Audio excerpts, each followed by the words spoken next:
देवांश का मन बहुत प्रफुल्लित था। रूपाली के साथ दिन बहुत अच्छा बीता था। बस अपने आप पर और नियंत्रण रखने की आवश्यकता है। न जाने उसके निकट होने पर वह क्यों ऐसे बहक जाता है। अगर समय पर नहीं संभलता तो उसको किस कर ही देता और वह गुस्सा हो जाती। मनाना भी मुश्किल हो जाता। लेकिन बाजार में उसका व्यवहार कुछ अजीब लगा। एकदम से इतनी विचलित क्यों हो गई? कुछ बात तो थी जो वह एकदम से परेशान हो गई। लेकिन वह जानता था इतनी जल्दी वह बताने वाली नहीं है। अभी उसे प्रेम ही नहीं हुआ तो विश्वास कहाँ से होगा। लेकिन कुछ पिघल रही है, इसमें कोई शक नहीं है। बस उसे धैर्य रखना होगा। रूपाली देवांश के सामने तो कुछ देर बाद सामान्य व्यवहार करने लगी थी, लेकिन घर पहुँचते ही फिर बेचैनी ने उसे घेर लिया। जब बेचैनी बढ़ने लगी तो उसने रेखा को फ़ोन किया और घर आने को कहा। रेखा अपने साथ सुमन को भी ले आई। तीनों उसके कमरे में बैठे बातें कर रहे थे। रेखा ने चिंतित स्वर में पूछा, बता इतनी टेंशन में क्यों थी? रूपाली परेशान स्वर में बोली, आज विनायक मंदिर गई थी। वहाँ बाजार में लगा वह खड़ा है। सुमन चौंकते हुए बोली, कौन? अमरजीत? रूपाली सिर गई और हाँ में सिर हिला दिया। रेखा भी चौंकते हुए बोली, तू पागल हो गई है? ऐसे ही वहम हुआ होगा। रूपाली सहमी हुई सी बोली, हो सकता है। लगा भीड़ में वह खड़ा है। एकदम से डर गई। दोबारा देखा तो कोई नज़र नहीं आया। सुमन बोली, अब जब सब अच्छा हो रहा है तो उस भयानक किस्से को बुरा सपना समझ भूल जा।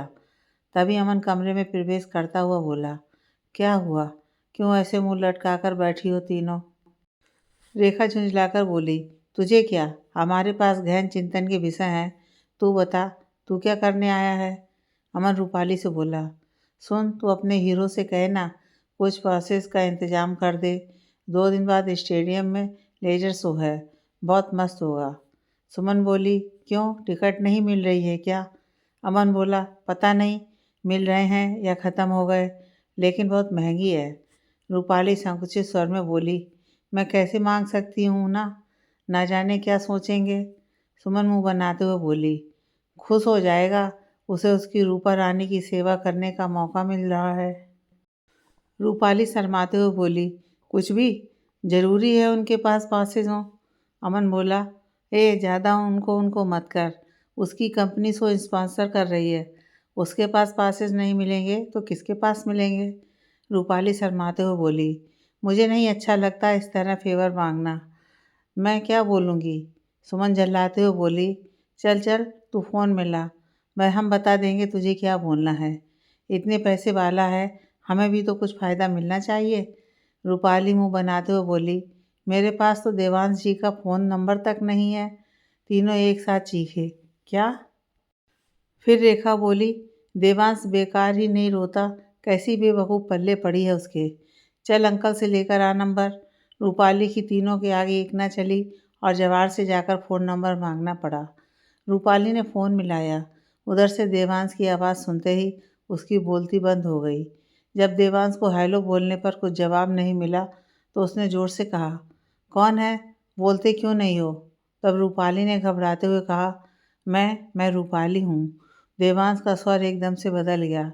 वह कोमल स्वर में बोला, हाँ हाँ रूपाली, बोलो कैसी हो? रूपाली झेंपते हुए बोली, जी बिल्कुल ठीक हूँ, आप कैसे हैं? सुमन झल्लाकर बोली, क्या कैसे हैं लगा रखी है, कल ही तो मिले थे, मुद्दे की बात पर आ। देवांश बोला, ये किसकी आवाज़ है? कोई पास बैठा है क्या? रूपाली झेंपते हुए बोली, हाँ सुमन है। फिर रेखा ने उसे ज़ोर से हिलाया तो बोली, वह ये सब पूछ रहे हैं, परसों जो लेजर शो होने वाला है उसके पासेस हैं क्या आपके पास? देवांश हंसते हुए बोला, अच्छा तो इसलिए फ़ोन आया है, मतलब ज़बरदस्ती मिलवाया गया है। देवांश बोला, मैंने तो सोचा था मेरी किस्मत खुल गई। रूपाली जल्दी से बोली, नहीं नहीं, ऐसी कोई बात नहीं है, इन तीनों को जिद हो रही है शो देखने की। देवांश धीरे से फुसफुसाया, और तुम्हारा मन नहीं है?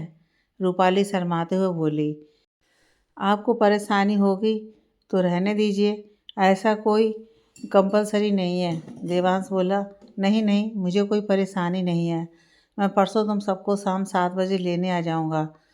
तो सेकंड डेट इसे ही मान लोगी क्या? रूपाली बोली, आपको ऐतराज़ ना हो तो। देवांश ऑफिस में काम कर रहा था, इसलिए रखते हुए बोला, नहीं, मुझे क्यों ऐतराज़ होगा, लेकिन थोड़ा निराश अवश्य था। वह अकेले समय बिताना चाहता था रूपाली के साथ, लेकिन फिर अपने आप को समझाया, रूपाली के व्यक्तित्व के हर हिस्से को अपनाना है उसे। अमन खुश होते हुए बोला, वाह यार, मज़ा आ गया। क्या रईस ज़्यादा पकड़ा है तूने, हर काम चुटकी में कर देता है। कार्यक्रम के दिन तीनों 6 बजे रूपाली के घर आकर बैठ गए। रूपाली झुंझलाकर बोली, इतनी जल्दी आ गए, मैं तो अभी तैयार भी नहीं हुई हूँ। रेखा हंसते हुए बोली, अमन को डर लग रहा था कि तुम दोनों हमें छोड़कर भाग गए तो।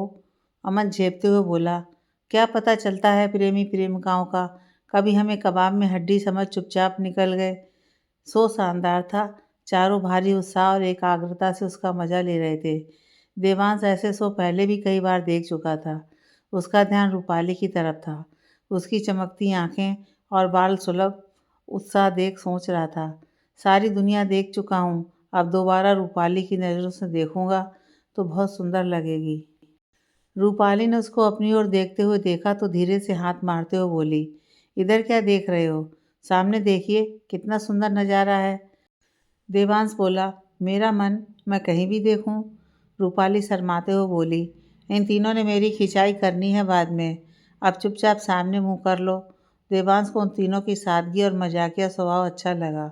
उसने सोचा था शो के बाद उन तीनों से पीछा छुड़ाकर वह रूपाली को डिनर पर ले जाएगा, लेकिन उसे उन तीनों का साथ भी अच्छा लगा। चारों को एक अच्छे से रेस्टोरेंट में ले गया और हंसते बोलते शाम कैसे बीत गई पता ही नहीं चला। रूपाली के दोस्तों को उतारते हुए वह रूपाली के घर पहुंचा तो उसने गाड़ी रोक दी। रूपाली उतरने लगी तो देवांश ने उसका हाथ पकड़ लिया और बोला, 10 मिनट रुक जाओ, इतनी जल्दी क्या हो रही है। रूपाली ठहर गई तो वह बोला, मज़ा आया ना। रूपाली ने नजरें उठाए बिना ही हाँ में सिर हिला दिया।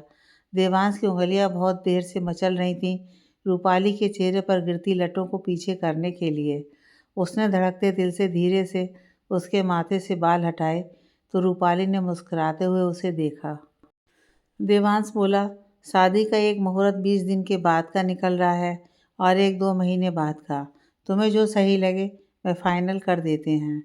रूपाली सकचाते हुए बोली, 2 महीने बाद वाला ठीक रहेगा और मैं मम्मी डैड से पूछकर पक्का बता दूंगी।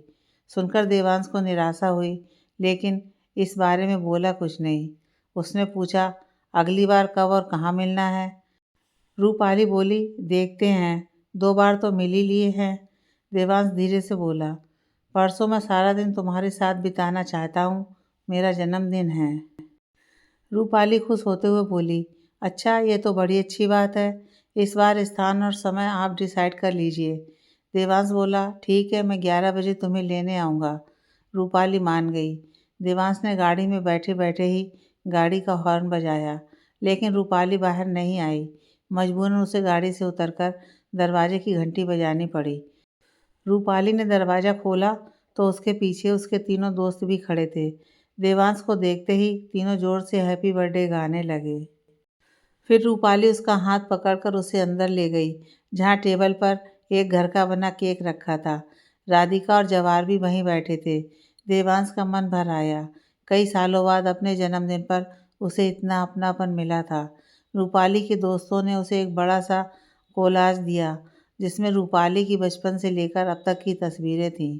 सुमन बोली, हमने कल सारा दिन फ़ोटो इकट्ठा करने और ये कोलाज बनाने में लगाया। कैसा लगा आपको? देवांश बोला, इससे अच्छा तोहफ़ा और क्या हो सकता है। मुझे रूपाली के बारे में बहुत कुछ पता चल रहा है इन फ़ोटो को देखकर। रूपाली बोली, खबरदार जो मेरी बचपन की फ़ोटो देखकर मजाक उड़ाया तो। कितनी मोटी थी मैं, लगता है सारा दिन मुझे मम्मी डैड खिलाते रहते थे। राधिका हंसते हुए बोली, तब तेरे खाने पीने में कोई नखरे नहीं थे, बहुत प्यारी लगती थी। देवांश को उत्सुकता रूपाली का तोहफ़ा देखने की हो रही थी। उसने रूपाली का दिया हुआ छोटा सा पैकेट खोला तो उसमें चांदी के गणेश जी थे। रूपाली बोली, गणेश जी आपकी सदा रक्षा करेंगे।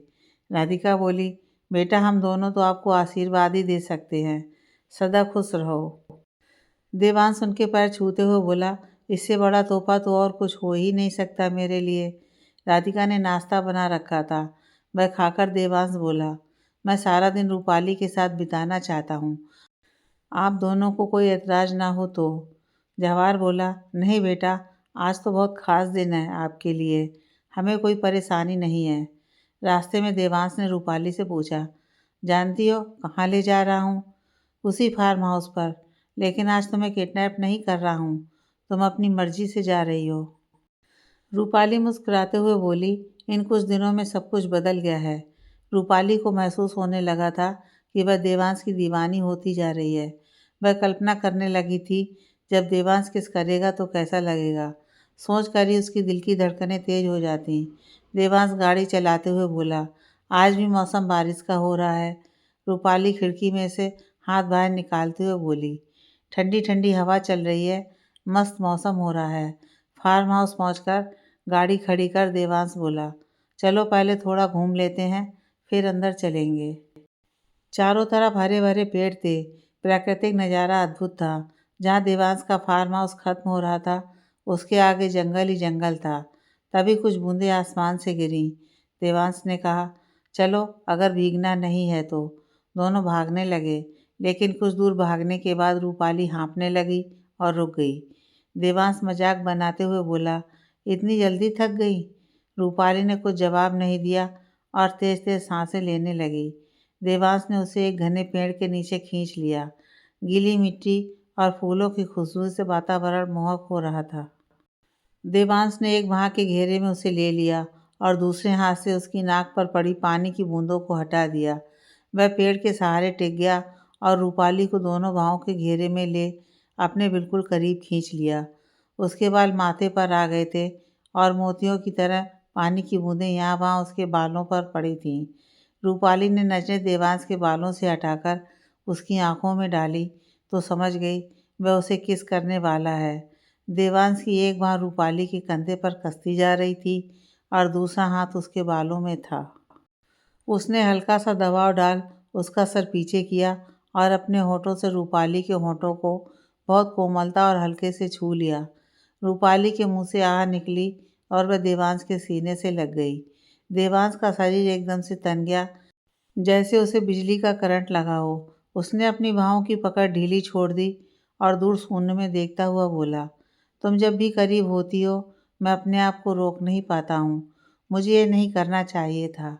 रूपाली मुस्कुराते हुए उसके करीब वहीं खड़ी रही। रूपाली ने फिर अपनी बाहें उसके गले में डाल एड़ियों पर खड़े होकर एक हल्का सा किस उसके होठों पर रख दिया। फिर शर्माते हुए उससे अलग खड़ी हो गई। बारिश तेज होने लगी थी। देवांश बोला, अब हमें यहीं ठहरना पड़ेगा, और वह नीचे घास पर बैठ गया। उसने रूपाली का हाथ पकड़ उसे भी बैठा लिया।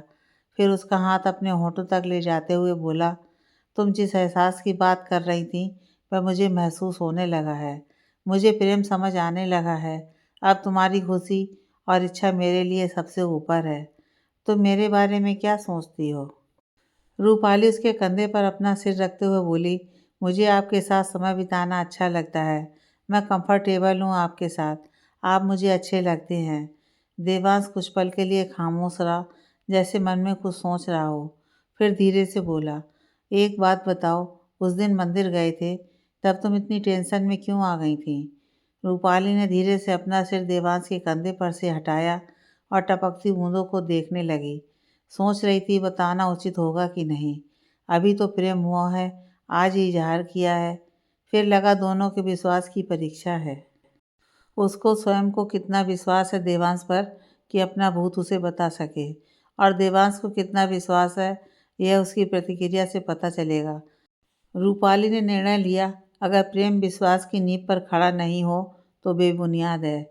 वह बोली, कॉलेज में रेखा, सुमन और अमन तो पुराने स्कूल टाइम के फ्रेंड थे। कुछ और 3-4 जुड़े और हमारा अच्छा खासा ग्रुप बन गया। अमरजीत भी उनमें से एक था। दुबला पतला, लंबाई भी कम। रेखा उसे पीछे से चूहा कहती थी। सब हंसते बोलते घूमने फिरने जाते। कहीं कोई टेंशन नहीं थी। लेकिन मुझे धीरे धीरे महसूस होने लगा, अमरजीत हमेशा मेरे पास खड़ा होता है, मेरे पास वाली सीट पर बैठता है, चाहे क्लास हो या जब बस में कहीं जा रहे हों। जब उसे लगता मैं नहीं देख रही हूँ तो वह मुझे देख रहा होता था। मैं थोड़ा अजीब महसूस करने लगी। सुमन से बोला तो वह बोली, उसमें उस बेचारी का क्या दोष है? तू है ही इतनी सुंदर। फिर गंभीर होकर बोली, तो पागल है, तुझे वहम हो रहा है। वह 1.5 पसली का बंदा, भला क्या जाने इश्क विश्क क्या होता है। बात आई गई हो गई। लेकिन अमरजीत की हिम्मत बढ़ती जा रही थी। अब वह खुलेआम मुझे देखता रहता, ग्रुप में केवल मुझसे बात करता। मुझे उसका व्यवहार अटपटा सा लगता। अब सबने नोटिस करना शुरू कर दिया था। क्लास में अमन या रेखा मेरे पास बैठ जाते तो लड़ने लगता। सबसे पहले क्लास में आकर बैठ जाता और अपने पास वाली सीट पर किसी को नहीं बैठने देता। मुझे फोर्स करता बैठने के लिए। मैं मना करती तो गुस्सा हो जाता। मैंने उसे अवॉइड करना शुरू किया, लेकिन उसने हिंट नहीं लिया। वह कभी चॉकलेट लाता तो कभी फूल। मैं मना करती तो जिद करके चॉकलेट खिलाता। मैं बहुत उकता गई थी। हम सब ने उसको ग्रुप से हटा दिया। कह दिया हमारे ग्रुप में नहीं आया करे। वह बहुत गुस्सा हुआ और सबसे लड़ पड़ा। बहुत चिल्लाया, बुरा भला कहा। हम सब उस दिन अचंभित रह गए। इतना गुस्सा, इतनी एनर्जी भला इतने दुबले पतले लड़के में कहाँ से आई। उसकी आंखें एकदम स्थिर थीं, बहुत डरावनी लग रही थीं। उस दिन हम सब खुश थे उससे पीछा छुड़ाकर, लेकिन उसकी हरकतें और बढ़ गईं। वह दूर से घूरता रहता, जहाँ जाती वहाँ होता। जब कभी अकेले होती तो बहुत डर लगता। हर समय एक खौफ सा बना रहने लगा। बोलते बोलते वह कांपने लगी। देवांश ने उसे धीरे से खींचकर अपनी बाहों में ले लिया। रूपाली अब बहुत धीरे धीरे बोलने लगी, जैसे वह कहीं और थी। वह सब उसकी आंखों के सामने चल रहा था। वह आगे बोलने लगी। उसकी हमने प्रिंसिपल से शिकायत की तो उसे सख्त वार्निंग दी गई। कॉलेज से निकालने की धमकी भी दी। उसके एक साथी ने, जिसके साथ अमरजीत कमरा शेयर करता था, बताया अमरदीप पागल होता जा रहा है। जिस दिन मुझे नहीं देख पाता है वह कुछ नहीं खाता पीता, बेचैन सा इधर उधर घूमता रहता है। उसे मनोचिकित्सक की ज़रूरत है, लेकिन उसके घर में कौन है पता नहीं, और किसी की वह सुनता नहीं है। फिर कल्चरल प्रोग्राम के लिए हम सब एक नाटक तैयार कर रहे थे। मैं नायिका का रोल कर रही थी और वैभव हीरो था, जिसके साथ मैं डांस स्टेप की प्रैक्टिस कर रही थी। जैसे ही वैभव ने मेरी कमर पकड़ी, अमरजीत न जाने कहाँ से कूदता फांदता स्टेज पर आ गया और वैभव को पीटने लगा। वह चिल्लाता जा रहा था, तुम्हारी हिम्मत कैसे हुई रूपाली को हाथ लगाने की? वह केवल मेरी है। सारे लड़के भागे वैभव को उसे अलग करने के लिए। उसने चाकू निकाल लिया। कहते कहते रूपाली डर के कारण कांपने लगी और सुबकने लगी। उसकी आंखों से आंसू टपकते जा रहे थे। देवांश ने उसे कसकर अपने सीने से लगा लिया। धीरे धीरे एक हाथ से उसके सिर से पीठ पर फेरने लगा। उसके कान में फुसफुसाते हुए शांत करने की कोशिश करता रहा। बस बस रूपाली, चुप हो जाओ, पुरानी बातें भूल जाओ, मैं हूं ना तुम्हारे पास। रूपाली, बस बस। कुछ पल बाद रूपाली ने कहा। उसने चाकू मेरे गले पर तान दिया और मेरे पीछे खड़ा हो गया। उसकी आंखों में बहसीपन था।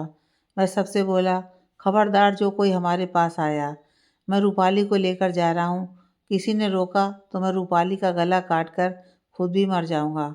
और वह मुझे खींचने लगा दरवाजे की तरफ। उसमें से इतनी तेज गंध आ रही थी जैसे कब से नहाया नहीं हो। बुरी तरह काँप रहा था उत्तेजना के कारण। मेरा दहशत के मारे बुरा हाल था। रूपाली फूट फूट कर रोने लगी। देवांश उसके डर को समझते हुए उसे सहलाता रहा।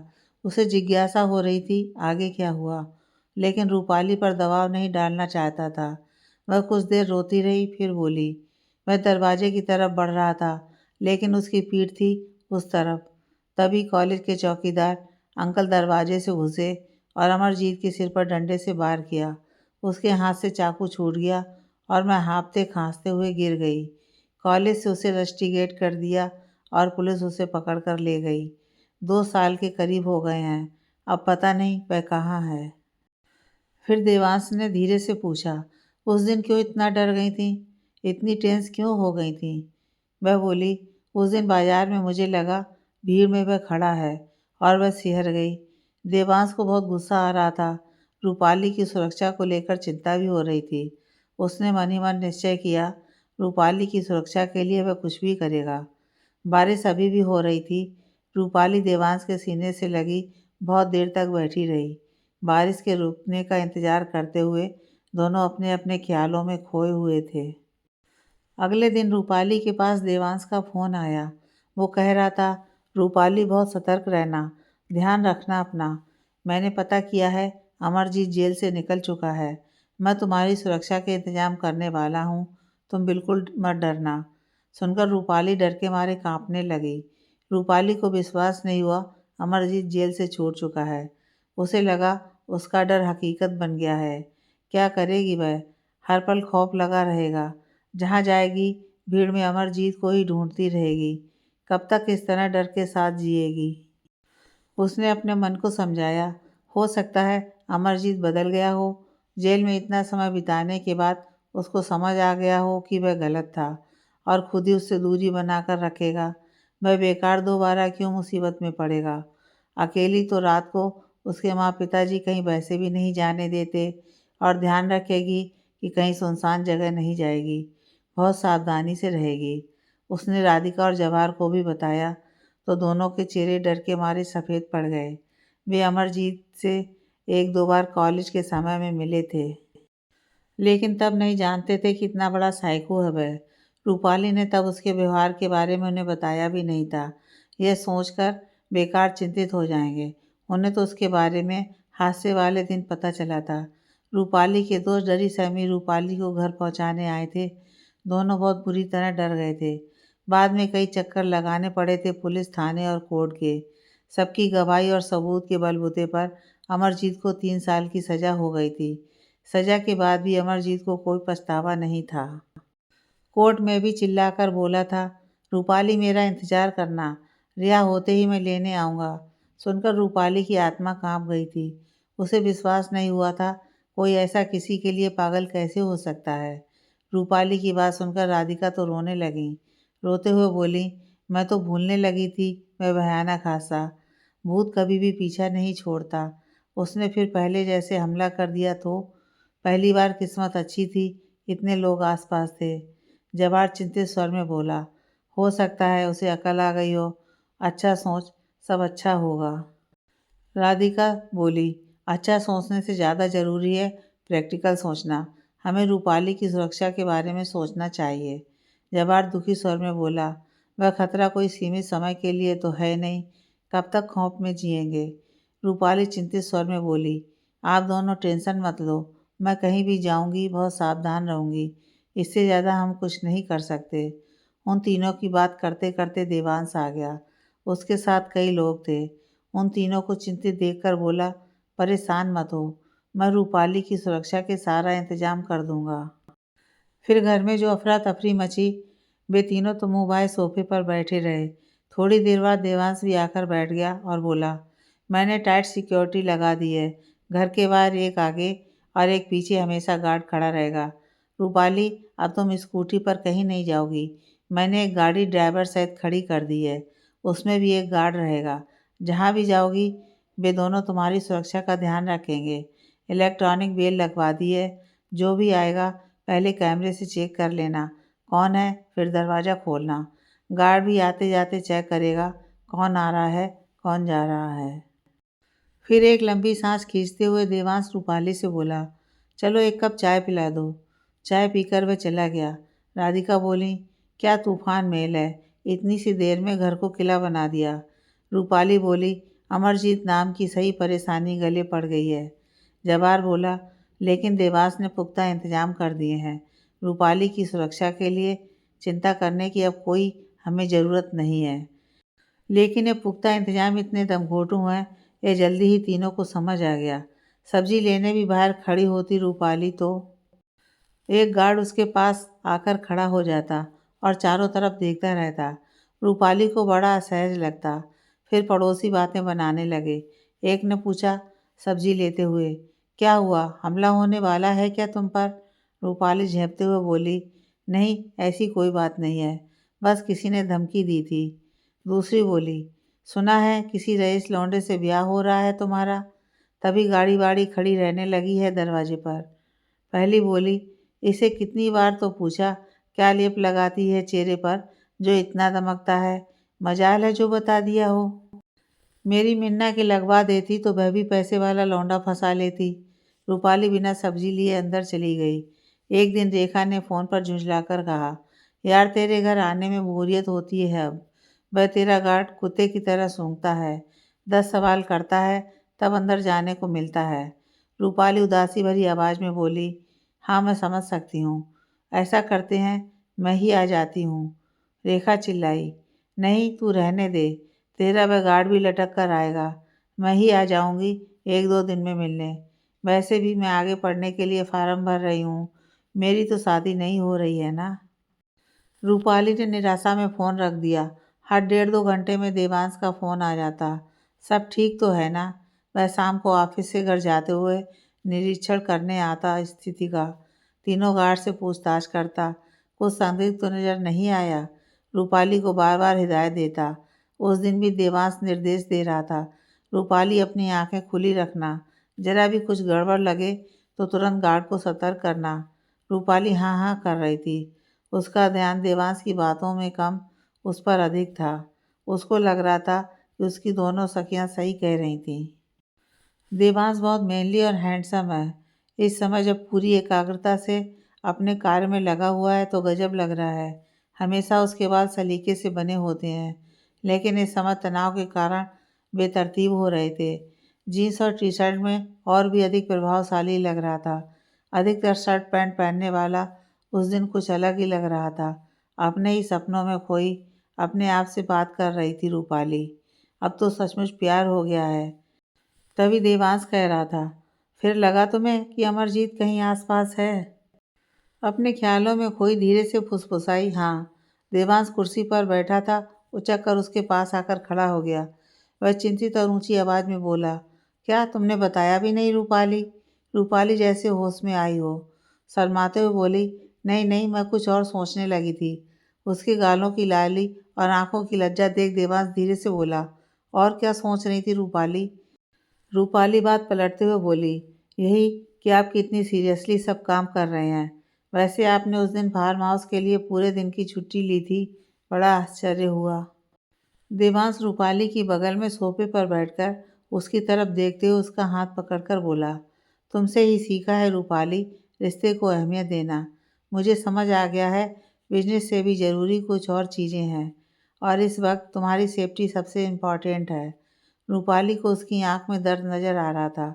उसने अपने माथे पर गिरते बालों को पीछे करते हुए कहा, तुम्हें कुछ हो ना जाए, इस बात से बहुत डर लगने लगा है, इसलिए तुम्हारी सुरक्षा के लिए कुछ भी करूँगा।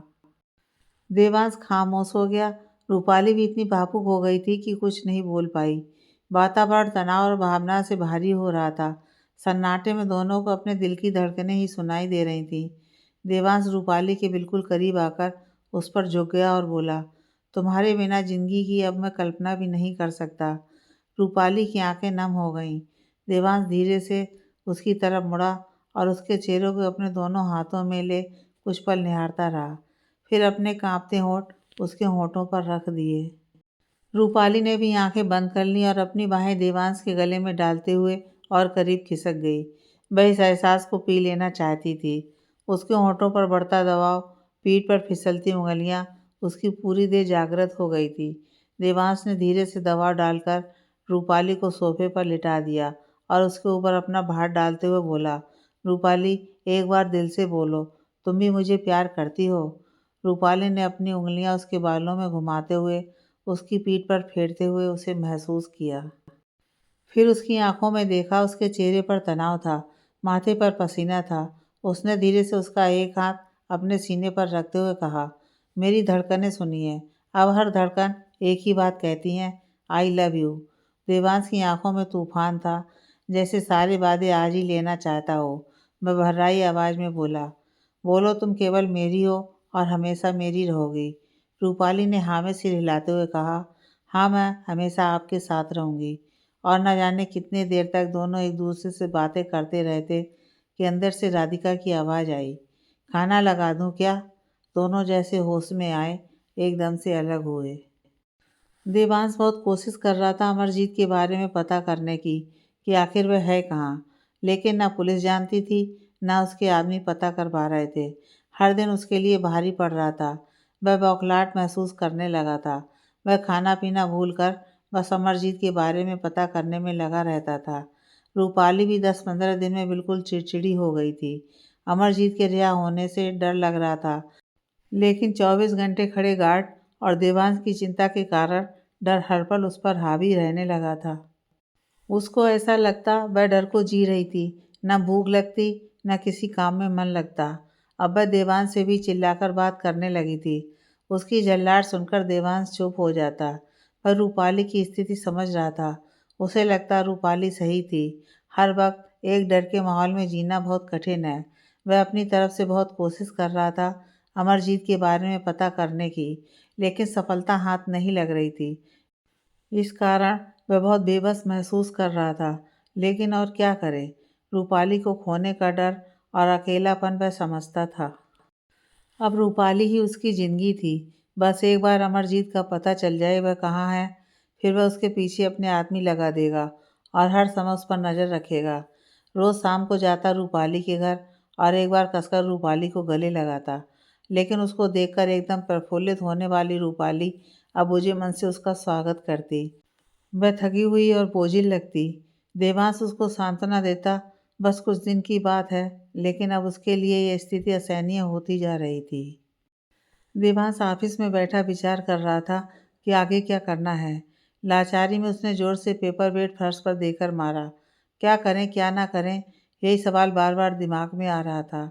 देवांश जब भी रूपाली द्वारा बताया गया अमरजीत वाली घटना याद करता, उसका दिल भारी हो जाता, उसके रेंगटे खड़े हो जाते। अगर उस दिन अमरजीत अपने मंसूबे में कामयाब हो जाता तो आज रूपाली शायद जिंदा नहीं होती। रूपाली धैर्य क्यों नहीं रख रही है? उसकी ज़िंदगी को इतना बड़ा खतरा है।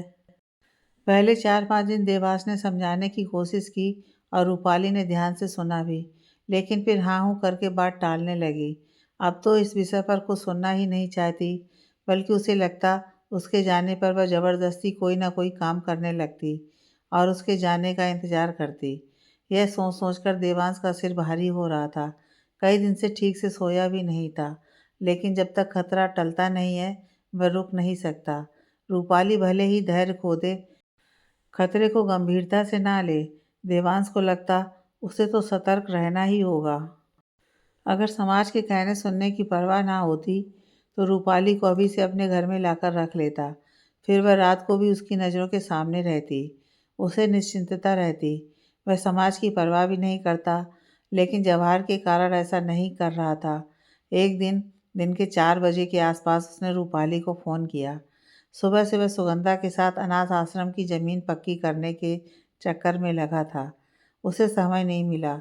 जैसे ही ध्यान आया वह हड़बड़ा गया और तुरंत उसने रूपाली को फ़ोन किया।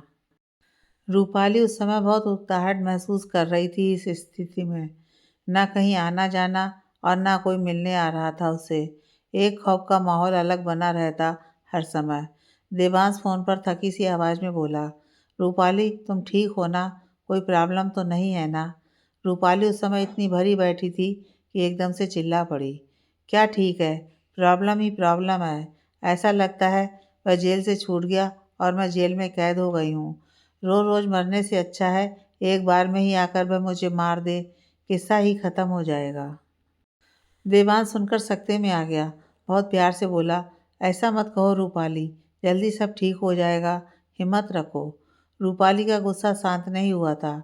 क्या ठीक हो जाएगा? कोई निश्चित समय की बात हो तो इंसान बर्दाश्त कर ले। बहुत हो गया, आप खुद पैनिक में हो और मुझे भी बेमतलब डरा रखा है। गार्ड वगैरह सब हटा दीजिए। देवांश लगभग चीखते हुए बोला, तुम्हारा दिमाग खराब हो गया है? तुम इतनी लापरवाह कैसे हो सकती हो? रूपाली भी चीखते हुए बोली, आपको बस अपनी चलानी होती है, आप कभी नहीं बदल सकते। मुझसे बात करने की ज़रूरत नहीं है और बार बार फ़ोन मत करिएगा। रूपाली ने फ़ोन काट दिया। देवांश उस समय सुगंधा के साथ किसी प्रॉपर्टी डीलर के पास बैठा था। फ़ोन रखकर उसने गुस्से में हाथ टेबल पर मारा, फिर अपने माथे को ज़ोर से उंगलियों से दबाया। सुगंधा समझ गई दोनों में किसी बात को लेकर तनाव है। उसने देवांश से पूछा तो देवांश ने सारा माजरा बता दिया।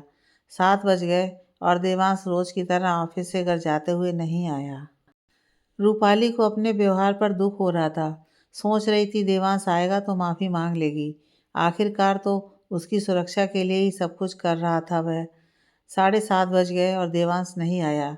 रूपाली को गिलानी महसूस होने लगी। सोचा थोड़ी देर और इंतजार करके वह स्वयं देवांश को फ़ोन करके माफ़ी मांगेगी।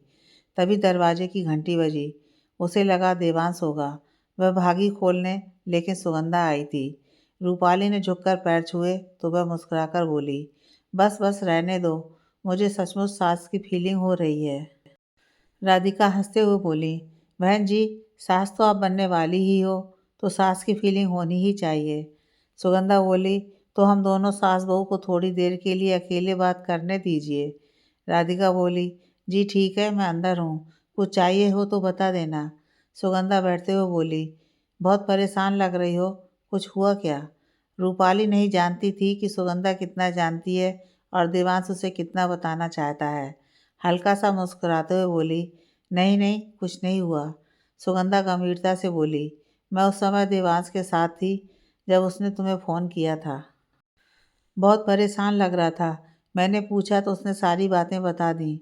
रूपाली सिर झुकाए बैठी रही तो सुगंधा बोली, देखो, यह तुम दोनों के धैर्य की परीक्षा है। तुम्हें उसकी स्थिति समझनी चाहिए। वह कितना डरा हुआ है तुम्हें खोने के डर से। उसके दोनों माता पिता इतनी कम उम्र में उसको छोड़कर चले गए। अपनों को खोने का डर तुम शायद नहीं समझ पा रही हो। रूपाली पहले ही शर्मिंदगी महसूस कर रही थी। रुआंसे सुर में बोली, मैं समझ रही हूँ, उनका प्रेम ही उन्हें इतना चिंतित कर रहा है, लेकिन मेरा पेशेंस ख़त्म हो गया है। सुगंधा बोली, इस परेशानी की घड़ी में अपने प्रेम को मत खत्म होने दो। बहुत मुश्किल से मिलता है सोलमेट। रिश्तों में परेशानी आती है, लेकिन संभल कर नहीं चलोगी तो ख़त्म हो जाएगा और फिर पछतावा हाथ लगता है। रूपाली रोने लगी, आप सही कह रही हैं। मुझे देवांश जी से ऐसे बात नहीं करनी चाहिए थी। ये बहुत नाराज़ है ना मुझसे। सुगंधा बोली, अभी कोई देर नहीं हुई है, उससे बात करोगी तो वह समझ जाएगा। बस आगे के लिए वार्निंग देने आई हूँ। प्यार के कारण तुम्हारी इतनी फिक्र कर रहा है, यह कोई जुर्म नहीं है। रूपाली आंसू पोंछते हुए बोली, नहीं, वह बात नहीं थी। सुगंधा मुस्कुराते हुए बोली, ऐसे लड़के पेड़ पर नहीं उगते। जब मन आया तोड़ लिया। इतना सुंदर, सफल, केयरिंग बंदा हर किसी की ज़िंदगी में नहीं आता और तुम उसकी केयर नहीं कर रही हो। रूपाली एकदम से बोली, नहीं, ऐसी बात नहीं है, मैं बहुत प्यार करती हूँ उनसे। सुगंधा उठते हुए बोली, ठीक है, फिर अपने रिश्तों को संभाल कर रखना, नहीं तो सारी ज़िंदगी पछतावा रहता है। मुझे देखो, देवांश के डैड का साथ पाने के लिए मैं कुछ भी कर सकती हूँ, लेकिन अब यह मुमकिन नहीं है। सुगंधा तो चली गई, लेकिन रूपाली के दिल में हलचल मच गई। उसे अपने आप पर बहुत गुस्सा आ रहा था। उसने कैसे देवांश से इतनी कठोरता से बात की। रूपाली ने फ़ोन मिलाया। देवांश के घर पर किसी ने नहीं उठाया। ऐसा कैसे हो सकता है? देवांश को इस समय घर में होना चाहिए था, या उसका कोई ना कोई सहायक अवश्य होता है घर में। उसको बहुत चिंता होने लगी। कहीं देवांश ने गुस्से में आकर कुछ अजीब से ख्याल दिमाग में आ रहे थे। कई बार कोशिश करने के बाद भी जब देवांश से बात नहीं हो पाई तो उसने सोचा देवांश के घर जाकर उससे माफ़ी मांगेगी, उसे मनाएगी। मम्मी और डैडी खाना खाकर कमरे में लेटे थे। उसने सोचा चुपचाप जाना उचित होगा। उनसे पूछेगी तो मना कर देंगे। 1 डेढ़ घंटे में चुपचाप देवांश से बात करके वह वापस भी आ जाएगी। देवांश की भेजी हुई गाड़ी को उसने 7 बजे ही भेज दिया था। यह सोचकर अब रात को कहाँ जाएगी। थोड़ा डर भी लग रहा था जाने के नाम पर, लेकिन मन भी नहीं मान रहा था उसका। उसकी बातें सुनकर न जाने देवांश पर क्या गुजर रही होगी। वह चुपचाप कमरे से बाहर आई। दूसरे कमरे से टीवी की आवाज़ आ रही थी। वे दोनों टीवी देखने में व्यस्त होंगे, सोचकर वह दबे पांव घर से बाहर आ गई। चाबी उसके पास ही थी। सोच रही थी चुपचाप लौटकर घर में प्रवेश कर लेगी। बाहर आई तो गार्ड भी कहीं नज़र नहीं आया। या तो खाना खाने गया होगा या हल्का होने। उसके लिए तो अच्छा ही था, नहीं तो वह वही मना कर देता, कहीं नहीं जाना इस समय। उसने जल्दी से अपनी स्कूटी निकाली और बिना स्टार्ट किए बाहर सड़क तक ले आई। उसने सोचा था घर से थोड़ी दूर जाकर स्कूटी चालू करेगी। स्कूटी खड़ी करके हेलमेट पहनने लगी। उसके पास एक मारुति वैन आकर रुकी और उसमें से एक हाथ ने पूरी ताकत से उसे वैन में खींच लिया। रूपाली को समझ पाती, इससे पहले ही वैन तेजी से आगे बढ़ गई। उसको खींचने वाला अमरजीत था। अपने ख्वाब को हकीकत में सामने बैठा देख वह काँप गई। उसने डरते डरते पूछा, क्यों किडनैप कर रहे हो? क्या चाहते हो? अमरजीत एक कुटिल मुस्कान के साथ बोला, तुम्हारे अलावा मैंने कुछ नहीं चाहा। तुमने मेरे प्यार की कदर नहीं की, मुझे जेल भिजवाया। रूपाली सहमते हुए बोली, देखो जो हुआ उसे भूल जाओ और मुझे घर जाने दो।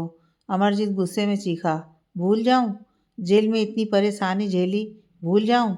और तुम उस रईस ज्यादा के साथ गुलछर्रे उड़ाओ? कितने दिनों से ताक में बैठा था।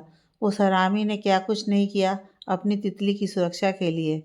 जोर से हंसते हुए अमरजीत ने रूपाली की गर्दन पकड़ ली और बोला, इस तितली के पंख तो मैं मसल दूंगा, फिर देखना कैसे तड़फेगा। रूपाली को अपने आप पर गुस्सा आ रहा था। क्यों देवांश की बात को गंभीरता से नहीं लिया? क्यों धैर्य खोया? अपनी जिंदगी मुसीबत में डाली।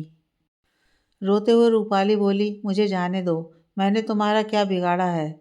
एक थप्पड़ मारते हुए अमरजीत चीखा, मेरी जिंदगी बिगाड़ दी, कॉलेज से मुझे निकलवा दिया, जेल में सड़ा तेरे कारण, और पूछ रही है। इतने गुस्से में आ गया था वह कि उसकी आवाज़ कांपने लगी, आंखें लाल हो गईं। बात भी पूरी नहीं कर पाया। रूपाली सहम गई और चुप हो गई। समझ गई अमरजीत का मानसिक संतुलन ठीक नहीं है। उसका गुस्सा ज़्यादा बढ़ गया तो कुछ भी कर सकता है। वह धीरे धीरे सुबकने लगी। उसे अब अपने बचने की कोई उम्मीद नज़र नहीं आ रही थी। किसी को पता ही नहीं चलेगा उसको अमरजीत उठाकर ले गया है और कहाँ ले जा रहा है। थोड़ी देर बाद ही राधिका ने सोचा, रूपाली से पूछती हूँ अकेली बैठी क्या कर रही है और सुगंधा से क्या बात हुई। जब कमरे में रूपाली नहीं दिखी तो उसने सारे घर में ढूंढ लिया, लेकिन रूपाली का कोई नामो निशान नहीं था। बाहर जाकर देखा तो आगे वाला गार्ड गायब था और पीछे वाले से पूछा तो उसे कुछ पता नहीं था। राधिका के हाथ पैर फूल गए। रूपाली की स्कूटी भी गायब थी। राधिका ने देवांश को फ़ोन मिलाया तो उसने फ़ोन नहीं उठाया। राधिका ने फिर कोशिश की, तब देवांश ने फ़ोन उठाया। राधिका ने घबराहट भरी आवाज़ में कहा, बेटा कहाँ चले गए थे? इतनी देर से फ़ोन लगा रही थी। देवांश थकी आवाज़ में बोला, रामदीन सीढ़ियों से गिर गया था। दूसरे सहायक की मदद से उसे अस्पताल लेकर गया था। घर पर कोई नहीं था। राधिका रोते हुए बोली, पता नहीं रूपाली कहाँ चली गई है। घर में नहीं है, बाहर उसकी स्कूटी भी नहीं है। देवांश लगभग चीखते हुए बोला, क्या? कहाँ चली गई? बाहर गार्ड से पूछा? राधिका ने डरे हुए स्वर में कहा, एक गार्ड का कुछ अता पता नहीं।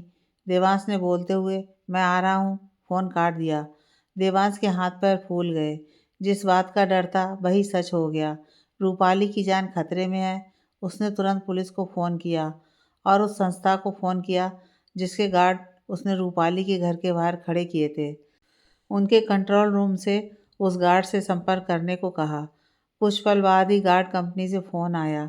सर, गार्ड से संपर्क हो गया है। रूपाली मैडम को एक मारुति वैन से किडनैप कर लिया गया है। हमारे गार्ड ने उस वैन का पीछा किया। उसने बताया, शहर के बाहर एक बड़ी फैक्ट्री के अंदर रूपाली जी को लेकर गया है। बस दो ही आदमी हैं, अंदर और हों तो पता नहीं। हमारे गार्ड ने तुरंत सहायता मंगाई है। देवांश ने तुरंत पुलिस को बताया और उस स्थान के लिए निकल गया। वह बहुत तेज गाड़ी चलाकर फैक्ट्री पहुंच गया। ना तो पुलिस आई थी, ना कंपनी से कोई पहुंच पाया था। उसको देखते ही गार्ड ने बताया, बड़ा दरवाज़ा जिससे अमरजीत घुसा था बंद है। पूरी फैक्ट्री का चक्कर लगाकर उसे एक छोटा आपातकालीन दरवाज़ा मिला था जो खुला है। देवांश गार्ड के साथ उस दरवाजे के अंदर चला गया। अंदर का नज़ारा देख उसकी रूह कांप गई। रूपाली को एक कुर्सी पर बांध रखा था। अमरजीत चाकू की धार एक तरफ बैठा तेज कर रहा था। उसका एक साथी एक तरफ खड़ा हंस रहा था। अमरजीत बोल रहा था, इस चेहरे पर तुझे बहुत घमंड है ना? ऐसा बिगाड़ूंगा कि जिंदगी भर कोई देखना भी नहीं चाहेगा।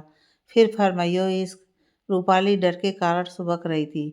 देवांश का दिल रूपाली की सुरक्षा को लेकर कांप रहा था। देवांश ने फुसफुसाकर गार्ड से कहा, अमरजीत के साथी को पीछे से जाकर दबोच लो, मैं अमरजीत को संभाल लूँगा। जैसे ही गार्ड ने अमरजीत के साथी को पीछे से दबोचा, उसकी चीख निकल गई। अमरजीत ने आश्चर्य से देखा अपने साथी की तरफ, फिर उसका ध्यान देवांश की तरफ गया। अपनी जगह पर खड़ा हो गया, लेकिन वह रूपाली से दूर था। देवांश तेजी से उसकी तरफ बढ़ रहा था, लेकिन अमरजीत ने उसको चाकू दिखाते हुए कहा, अब एक कदम और आगे बढ़ाया तो मैं चाकू तुम्हें मार दूंगा। उसको देखते हुए देवांश एक एक कदम आगे बड़ी सतर्कता से बढ़ा रहा था। रूपाली देवांश को देख जोर जोर से रोने लगी और बोली, आप आगे मत बढ़ो, मैं चाकू मार देगा। मुझसे बहुत बड़ी गलती हो गई, आपकी बात नहीं मानी। ऐसे अकेले घर से बाहर निकल गई और चीखती जा रही थी, आप लौट जाएं, लग जाएगी।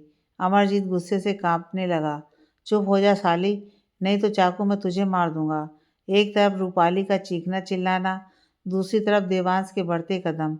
अमरजीत का दिमाग बौखलाने लगा। देवांश बहुत सदे हुए शांत भाव से सतर्कता के साथ आगे बढ़ रहा था। रूपाली ने फिर चिल्लाते हुए आंख बंद कर ली, प्लीज आगे मत बढ़ो, वह चाकू मार देगा। देवांश एक झटके से अमरजीत को पकड़ने के लिए लपका, लेकिन तभी अमरजीत ने उस पर वार कर दिया। बचते बचाते भी देवांश के कंधे पर चाकू लग ही गया, लेकिन उसकी परवाह किए बिना उसने अमरजीत को दबोच लिया। देवांश अमरजीत पर घूंसे बरसा रहा था। तभी पुलिस आ गई और अमरजीत तथा उसके साथी को गिरफ्तार कर लिया। देवांश का खून बह रहा था। रूपाली की जैसे ही किसी ने रस्सी खोली, वह देवांश के पास भागी। देवांश को देखकर उसका दुख और पीड़ा से बुरा हाल था। उसे होश नहीं, कोई चिल्ला रहा था, देवांश को हॉस्पिटल ले चलो। अफरा तफरी मची हुई थी और देवांश का चेहरा सफ़ेद पड़ता जा रहा था। देवांश ने मुस्कुराने की कोशिश की और रूपाली से पूछा, तुम ठीक तो हो ना? रूपाली ने रोते रोते हाँ कहा। तभी कुछ लोगों ने देवांश को सहारा देकर गाड़ी में बिठाया और उसे अस्पताल ले जाने लगे। रूपाली भी साथ में बैठ गई। वह देवांश का हाथ पकड़कर बैठी थी, लेकिन देवांश कुछ प्रतिक्रिया नहीं दे रहा था। वह लगभग बेहोश होता जा रहा था। रूपाली मन ही मन बुदबुदा रही थी, ठीक हो जाओ, मुझे छोड़कर मत जाना प्लीज, मुझे बहुत डर लग रहा है। उसे बहुत डर लग रहा था। वह तो देवांश को ठीक से बता भी नहीं पाई थी कि उसको कितना चाहती है। हे भगवान, क्यों देवांश की बात नहीं सुनी, कहीं देर ना हो गई हो। अस्पताल में भी रूपाली देवांश के पास ही बैठी रही। उसके माता पिता आ गए थे और रात काफ़ी होने के कारण सब कह रहे थे घर जाने को, लेकिन वह नहीं मानी। डॉक्टर ने आश्वासन दिया कि देवांश ठीक है, चोट ज़्यादा गहरी नहीं है, कुछ दिन उसे दर्द रहेगा, लेकिन जल्दी घाव भर जाएगा। डॉक्टर ने भी समझाया रूपाली को कि घर जाओ, देवांश दवाइयों के कारण सोता रहेगा, लेकिन रूपाली नहीं मानी। वह उसके उठने का इंतज़ार करती रही। उसे झपकी आती तो बार बार देवांश पर होता, चाकू का वार सपने में दिखता और वह घबराकर उठ जाती। फिर देवांश को सोया देख उसका मन शांत हो जाता। देवांश की जब आँख खुली तो वह सोचने लगा कि वह कहाँ है। फिर समझ आया तो उसे रूपाली की चिंता हुई। वह परेशान सा हिला तो उसको शरीर में दर्द की लहर सी उठी। उसके मुंह से चीख निकली। रूपाली एकदम से बोली, आप ठीक है ना? रूपाली की आवाज़ सुनकर उसे राहत मिली। उसे याद आया कैसे अमरजीत ने उस पर चाकू से हमला किया था। उसने थोड़ा सिर घुमाकर देखा तो रूपाली खड़ी थी। उसकी आंखों में चिंता भरी थी। कपड़े और बाल अस्त व्यस्त थे, चेहरा थका हुआ, लेकिन उसे होश में आया देख अधरों पर मुस्कान तैर रही थी। रूपाली पलंग पर उसके पास बैठते हुए बोली, मुझे माफ़ कर दो।